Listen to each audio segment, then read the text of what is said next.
so glad to be with you today. Today, I'm actually going to be talking a little bit more of an adult theme today.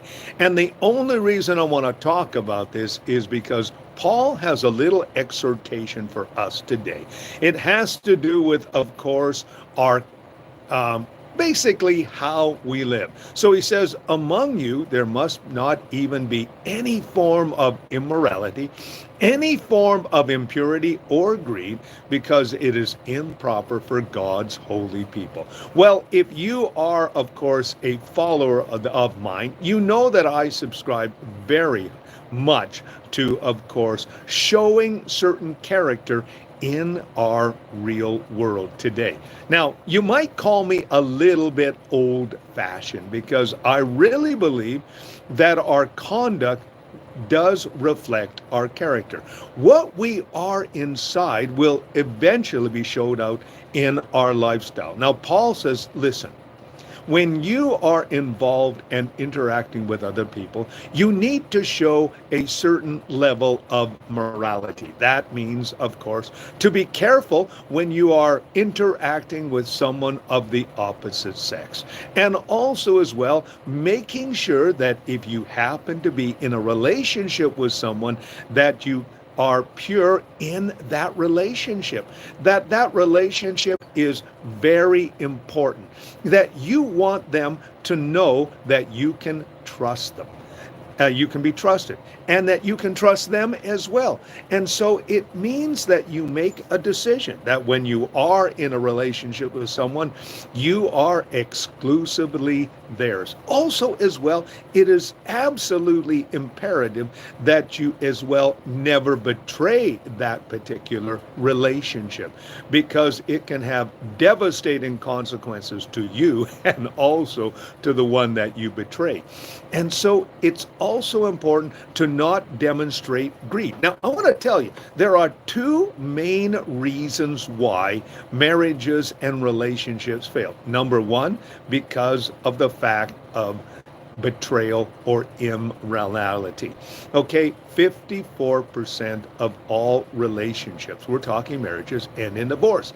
And 80% of them are, of course, initiated by the ladies, because the simple fact is that they feel that they have been distrusted, mistrusted, or they have been betrayed in one factor or another. Secondly, as well, the second factor that leads to, of course, the breakdown in relationships is a different view of finances. Usually you'll have someone in the relationship who happens to be a saver and the other one happens to be a spender. And they haven't really talked about how they're going to coordinate their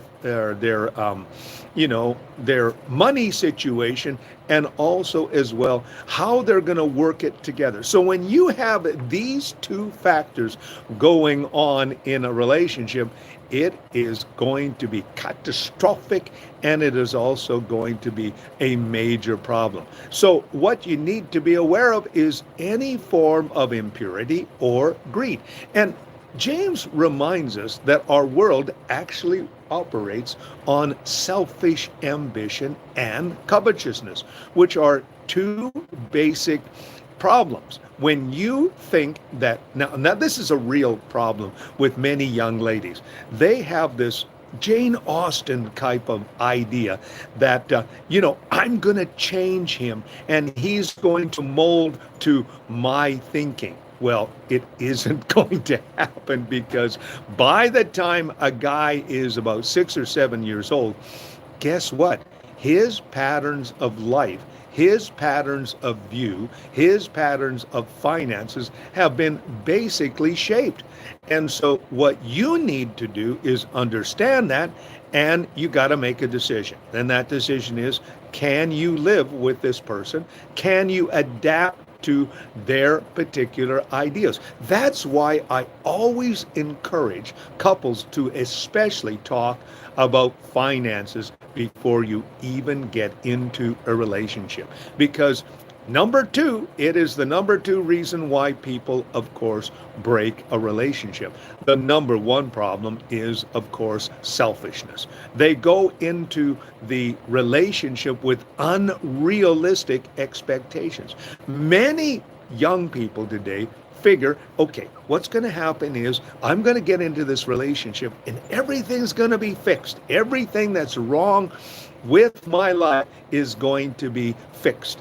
And that's unrealistic because the simple fact, you don't go into marriage to basically be fixed or to even fix that other person. What you do is you are slowly developing together. You're slowly coming together to become the person that you can become. Remember, your partner completes you.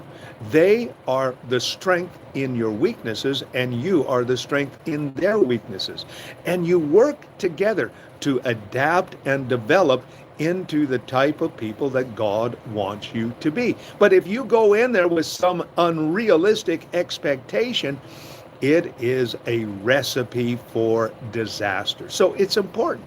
And also, as well, your conduct to your spouse or to that person in that relationship is very important. There's a simple rule of thumb, and that is simply this: do unto others as you'd have them do unto you.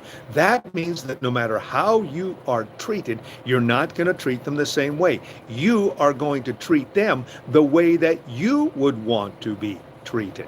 And that really helps a lot with conflict resolution. Also, as well, you have to have a measure of forgiveness. That means that you need to be willing to forgive. But you're also needing to have good communication. And good communication has to do with, of course, being able to listen to each other. You know, God gave us two wonderful ears and one mouth. Let us use our hearing more than we use our mouth. That's what James said in James 1:19. He says, listen, you got to be quick to hear. You got to be slow to speak, and you got to be able to, be slow to anger. What that means is make sure that you are hearing what you're supposed to be hearing and not what you suppose you would be hearing. And many people, when they are discussing, you know what they're actually doing? They're just hearing so that they can get their opinion in. And that's wrong as well. It's important to listen to those that are important to you. Listen to what they're having to say. And ladies, this is a very important thing as well. If you got a guy who's actually talking with you, not talking at you, but talking with you, you're having a conversation, that guy is a winner because he's willing to trust you with his conversation. And he's hoping and believing that you're not going to use that conversation against him, and vice versa. So guys, it's important as well because we have a tendency to try to fix everything. If our spouse is at the time, talking to us about what's going on in their lives, don't go in there with the idea that you're going to fix it all up. And because that's not what she wants to do. She wants you to listen to what she has to say. And then, if you have the opportunity, say, can I give you a thought here, a little solution? And if she says yes, then proceed. And proceed with caution. Relationships are tricky enough. That's why Paul says, don't even give a hint of immorality or any type of impurity or greed, because it's improper for God's holy people. It's improper for any type of relationship to be strong. You need to be working together. You need to understand that you've been placed together for a particular reason, and you can make such a difference in your world. People are actually looking for successful relationships. They talk about in Hollywood those husbands and wives who have been together for a long period of time. I was actually reading about Tim McGraw and Faith Hill. They've been together for a long time. They have children together. And one of the things that they do is they say, we'll never spend any more than 3 days apart. And when we get back together, we're going to have some really good conversation. And that's what has made them successful. Whatever makes it successful for you, implement and work it together. Because I want to tell you something. A relationship that works is a wonderful thing. A relationship that doesn't work, well, it isn't a wonderful thing.